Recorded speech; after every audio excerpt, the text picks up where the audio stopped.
Avoiding your unfinished home projects because you're not sure where to start? Thumbtack knows homes, so you don't have to. Don't know the difference between matte paint finish and satin? Or what that clunking sound from your dryer is? With Thumbtack, you don't have to be a home pro. You just have to hire one. You can hire top-rated pros, see price estimates, and read reviews all on the app. Download Thumbtack today.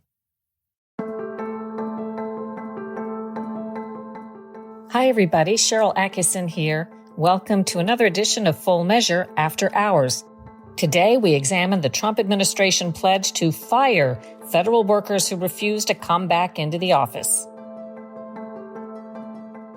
When President Trump took office for a second term, there were somewhere in the neighborhood of about 2.3 million civilian federal employees. That's about the size of the population of New Mexico. Never before have they, as a group, been so shaken up than under this second Trump administration. Under the direction of the Department of Government Efficiency, or DOGE, they've been told the party's over.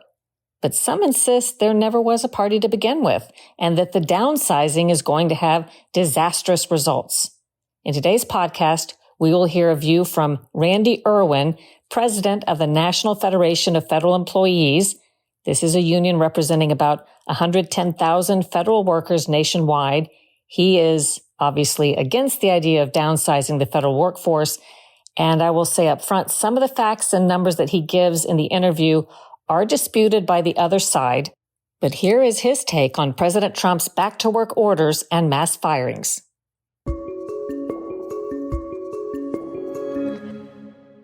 Was COVID the thing that sparked it, and then people just never came back to work in as great a numbers?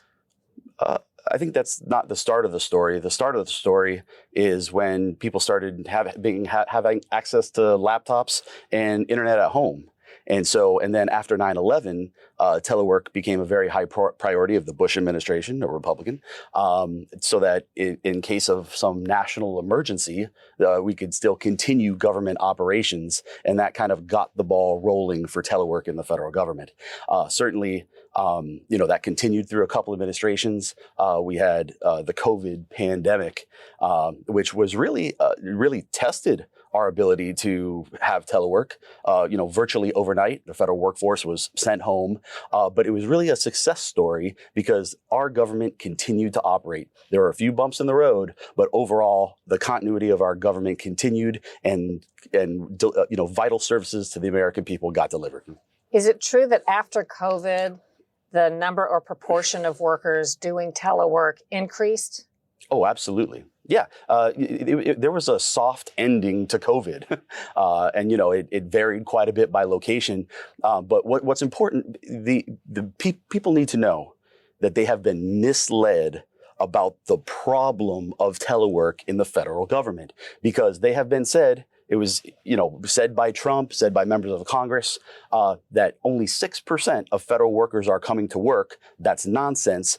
54% of federal workers are not even eligible for telework, which means 100% of their time is spent at the federal worksite.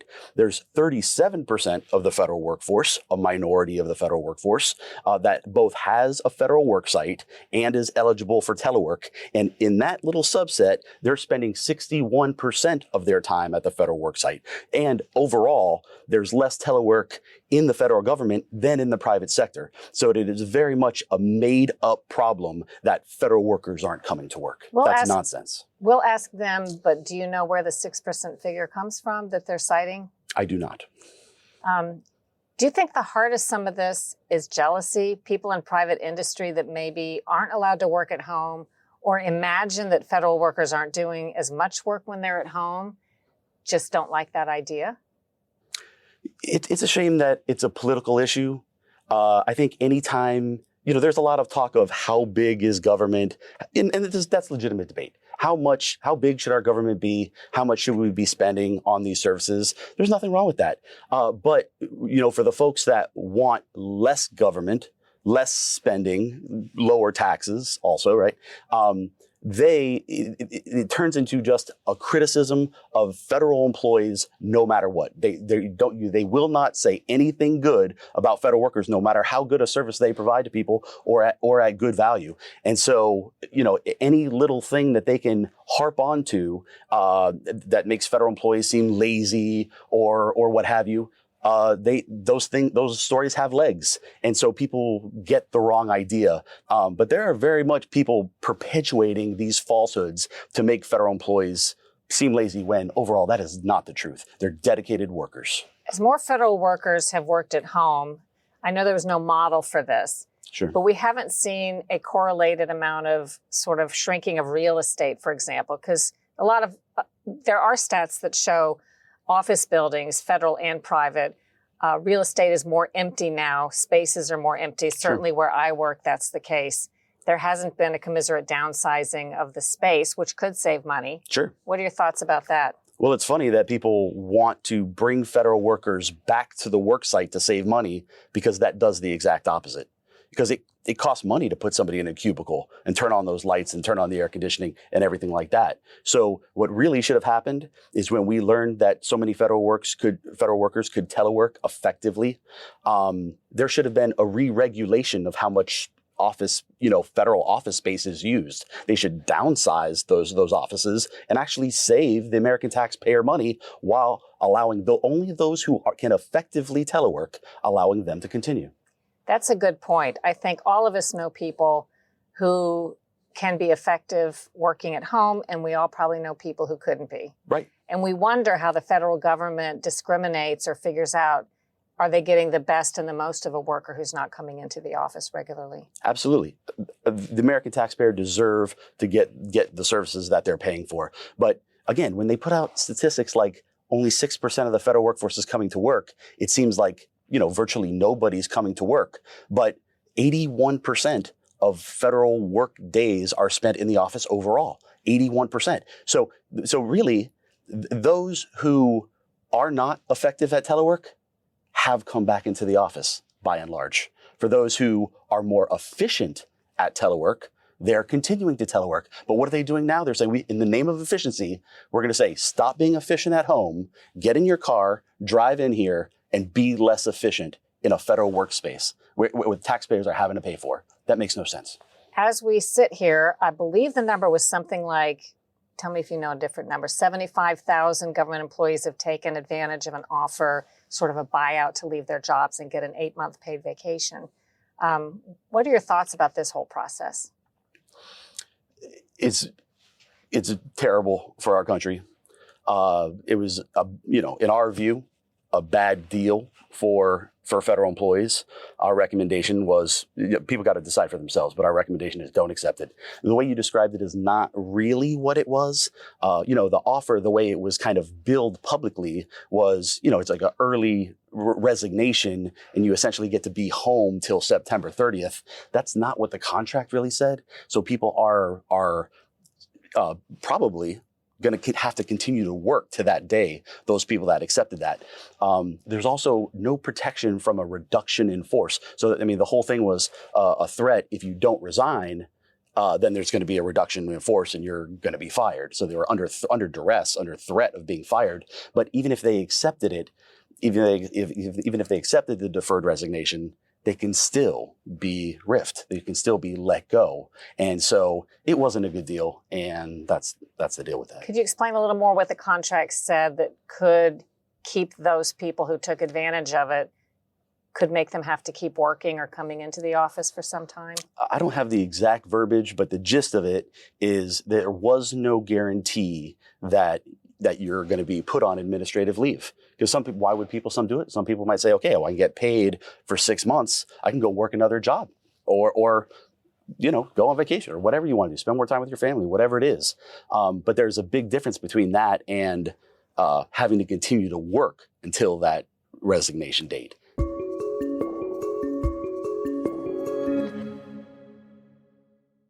Shopify's point of sale system helps you sell at every stage of your business. Need a fast and secure way to take payments in person? We've got you covered. How about card readers you can rely on anywhere you sell? Thanks. Have a good one. Yep, that too. Want one place to manage all your online and in-person sales? That's kind of our thing. Wherever you sell, businesses that grow with Shopify. Sign up for your $1 a month trial at shopify.com/listen. Shopify.com/listen.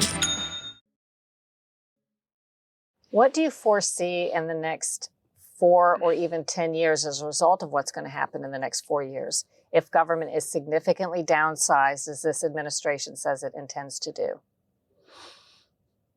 It will be an absolute disaster in this country.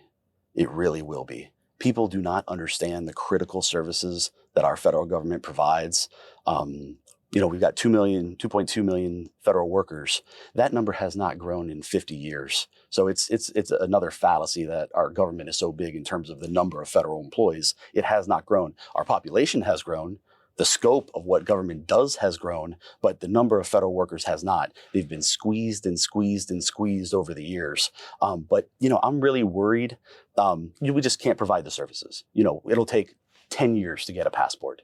How long would it take you've heard about length of lists to get a VA appointment.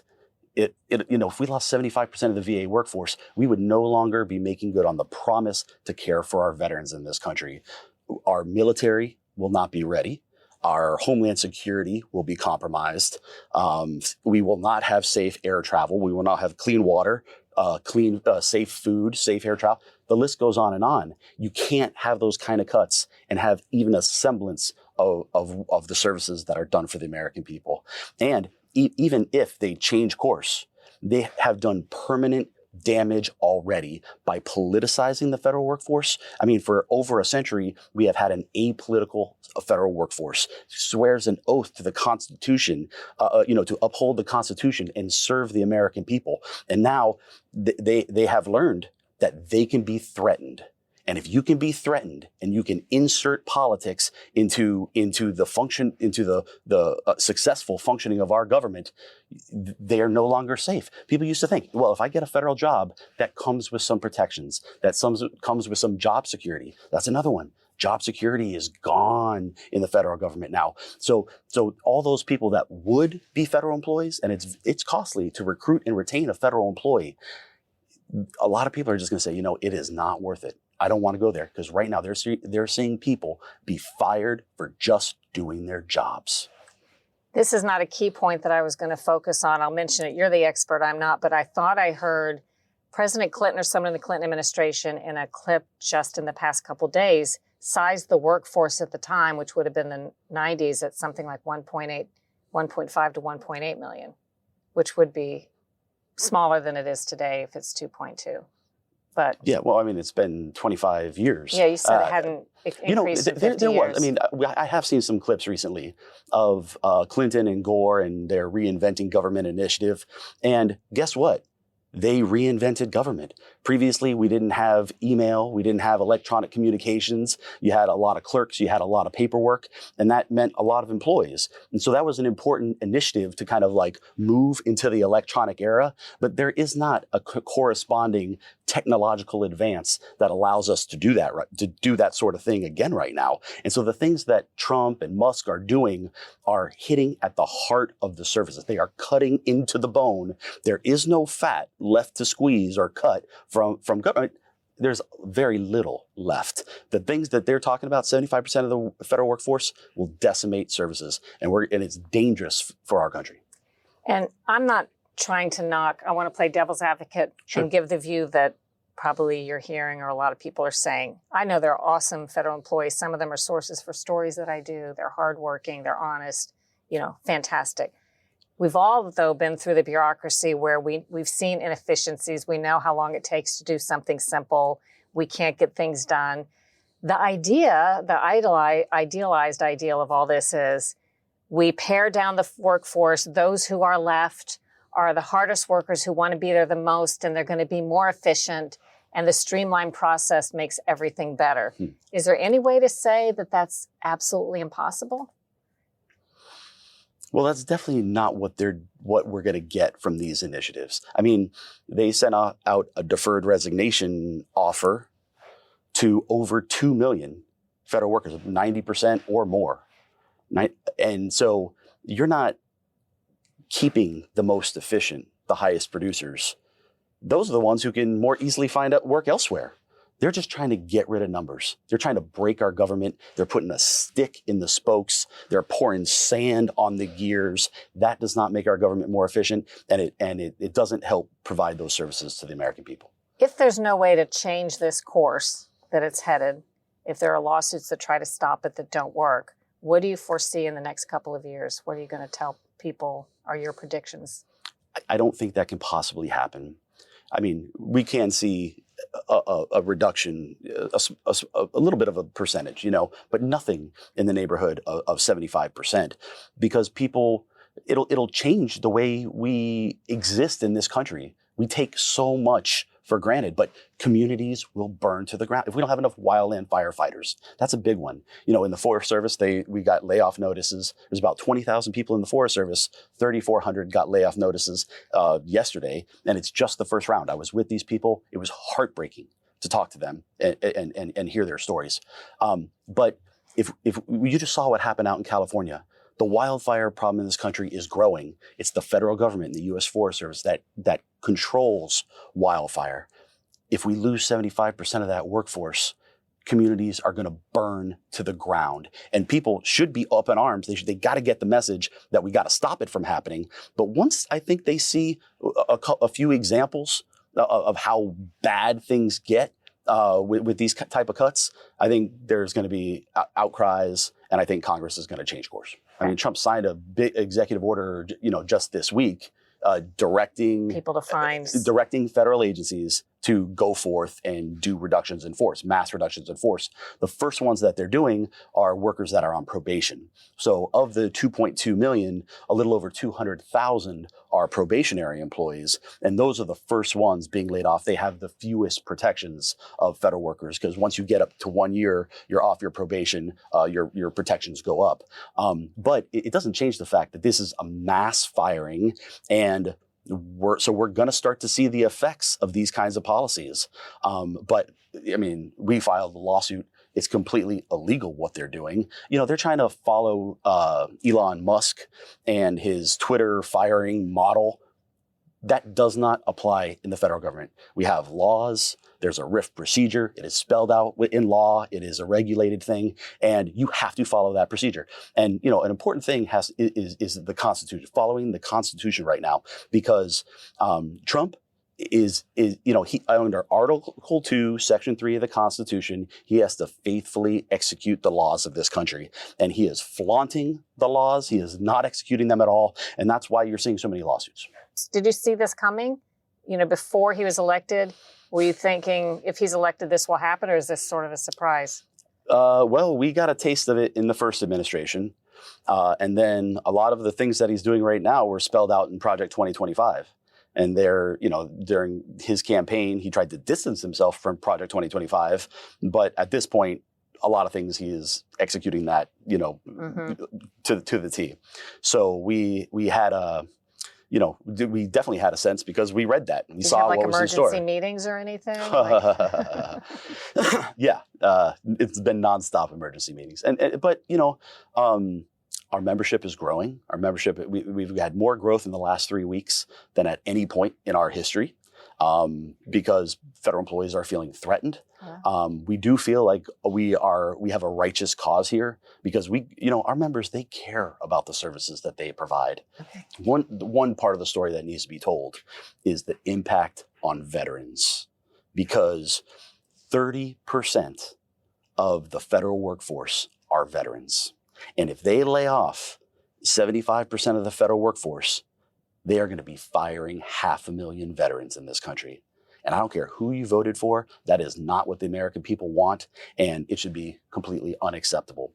The other part is, the Department of Veterans Affairs is one of the biggest agencies in the federal government. After DOD, it's the second biggest. Over 400,000 employees making good on that promise to care for the American veteran. And if we lose 75% of the workforce, we will no longer be making good on that promise. And that's the thing that we just cannot possibly have. And it really does break my heart to be thinking of veterans calling a suicide hotline, and there'd be nobody there to answer the phone. And that's what we're going to get if we go down this road.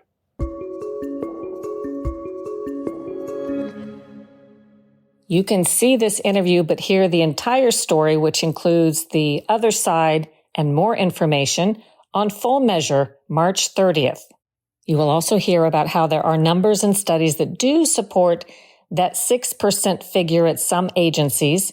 There was also a self-survey that came up with a 6% figure of people who come into the office all the time when they're federal workers. So you'll hear all of those viewpoints and more information on March 30th. To find out where to watch Full Measure, just go to SharylAttkisson.com and click on the Full Measure tab. You can find a station and a time in your area, or you can always watch online at fullmeasure.news. We feed the program around 9:35 a.m. Eastern Time at fullmeasure.news on Sundays. And then we post the program there afterwards. So if you happen to be listening to this after March 30th, you can still go to fullmeasure.news and look for the story on telework. Be sure to check out my 5-star bestseller, Follow the Science, How Big Pharma Misleads, Obscures, and Prevails. This book has never been more relevant. The information in it, meticulously cited and documented, never been more important to your health and your family's health. Find out why so many people are saying that even though they consider themselves very well informed on the issue of health and the medical establishment corruption, that most of what I have in this book are things that they didn't know anything about. That's Follow the Science, How Big Pharma Misleads, Obscures, and Prevails. Do your own research, make up your own mind, think for yourself.